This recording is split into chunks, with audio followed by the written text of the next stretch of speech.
તો આજે આપણે શીખીશું કે કેલ્ક્યુલેટરમાં લોગ કેવી રીતે શોધવું. તો સૌથી પહેલા જોઈ લો કે આપેલ સંખ્યા એનું 13 વાર વર્ગમૂળ લેવાનું, એમાંથી એક બાદ કરી અને એને 35 58 વડે ગુણવાનું છે. દાખલા તરીકે આપણે કોઈ સંખ્યા લઈએ કે સર log 2 આ કેવી રીતે શોધવું.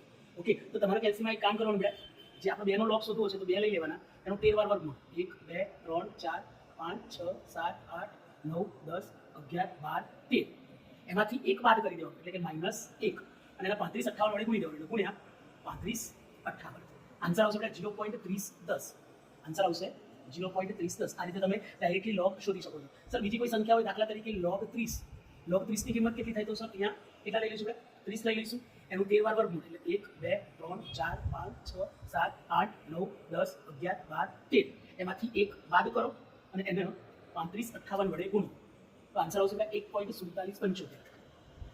1.4775. ઓકે, વિડીયો ગમે તો લાઈક જરૂર કરજો.